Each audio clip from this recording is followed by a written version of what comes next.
Hello and welcome to Arte Studio Nagoya.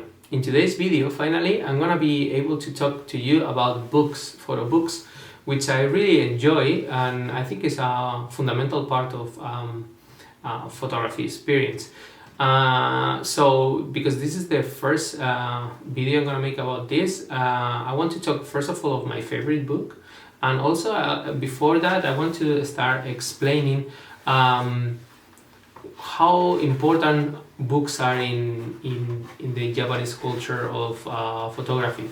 I think when I was in Europe, at least it's my experience, I guess everyone have a different experience and maybe you can disagree with this, but when I was in Europe, my feeling is that artists in general were thinking in having exhibitions in galleries and so on, museums, and the books that usually they are catalogs, they will be something that comes later. But in Japan, books sometimes are the first thing. Is the thing that the author is thinking the photos to be in, the space that they want the photos to exist. And they have that in mind when they are taking the photos and creating the body of work, I think. So in Japan, really books are, they're piece of art in itself, and usually most of them they don't have too much text. They just have the photos in the sequence, like the way they want the photo to exist, like with the other page in white or many photos together, or their conception of the space in relationship of the different photos. And I think that's very special of Japan. I'm not saying this is unique of Japan, but I think is really, really high level and very important in Japanese photography world. So keeping that in mind, so I think they have also a very high level of photo books. Now, my favorite photo book is called Ravens, or in Japanese Karasu. Also in English they call it the Solitude of Ravens, too, is the other way to call the title, and it's from a photographer called Masahisa Fukase. He was born in 1934 in Hokkaido and he died in 2012. This book was first published in 1986. Okay, this version that I have here, you can see here it says Ravens. I guess this is the kanjis for ravens. This is an edition of 2011 by Mark, and this book become kind of a myth. So it will be almost basically impossible and super expensive to buy an original copy. So this is like a reprint, facsimile, or whatever you want to call it, of the original book. Is really well done, and actually this copy is quite expensive. It's over $100 to buy this book. So it's one of these editions that they do like premium after a famous book. So it's basically the only way you can access to a similar experience to have the original book, although it's not the original book. The book comes in black inside, and it's difficult to see here, but here there is imprinted or like pressed the silhouette of a raven. Okay, inside of the book is like a normal book with photos, and I think this edition must have some text at the end, like explaining about the edition. But usually these books, as I said before, they don't usually have too much information from the author. So yeah, at the end of the books there is some text, but this text of this edition, okay, keep that in mind. Usually I think Japanese photographers, they think photo books are like very self-explanatory and they usually don't add too much information. Okay, so I think that's the information, like general information I want to give you about the book. And now let's get close to the book and show you some of the pages of this wonderful book. Okay, Karasu. Okay, so let's try to look to the book. So I don't know if you can see here the kind of engraving of the raven. So when you start the book, it looks like this. It's black.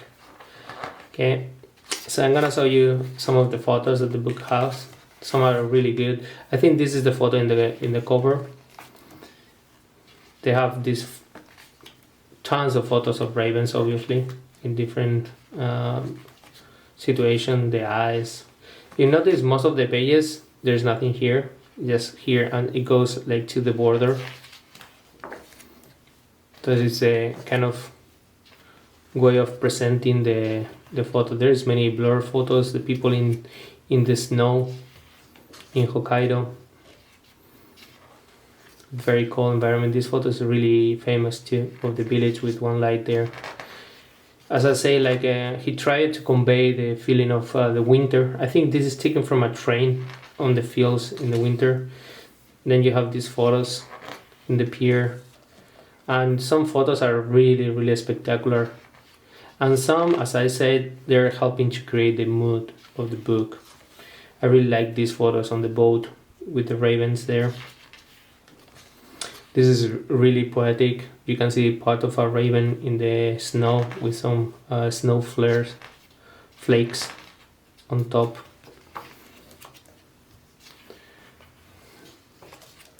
More ravens in the snow. Other photos that are not related. There's a naked woman here, but I think like YouTube don't allow naked people, so let's pass that one. Let's go with the dead fish. I think YouTube is okay with that. Dead bird too.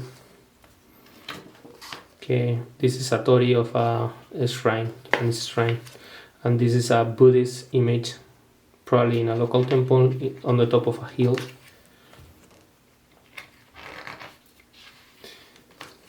The use of black is very important in Japanese photography. I think they get this idea from painting with ink. There is something very inky, very like, yeah, using ink in the way they conceive the photos. Snow. Keep in mind this book is from the 80s. So now you can see a lot of that kind of photos on Instagram, but at this time I think it was pretty difficult to obtain. I hear also the way to take these pictures was very difficult to focus, and some of these photos needed a lot of work in the lab later to get the exposure right. So he had to work very hard to get this image to look the way they look, and to able to focus and to capture the birds almost in the dark, like these ones. So basically, I think you get an idea of the book. I'm not gonna show you the whole book, I'm just gonna skip a little bit over the photos. I think this is pretty beautiful. So at the end there is some in the city which are very interesting, of industrial stuff in the park. I think parks are full of homeless and ravens. I think maybe something very related. The people who inhabit the parks and the cities, like these homeless that have like a kind of a fabric that covers him, like the wings of a bird. And then, yeah, there is the text, but this text is more like of this edition. This is Fukase, Masahisa Fukase. Okay, I'm gonna finish showing you here. So I'll leave it here just to tell you that please, if you like these kind of videos, subscribe to my channel and give me a like if you like this video specifically. Also, don't forget to check my Instagram account, Art Studio Nagoya.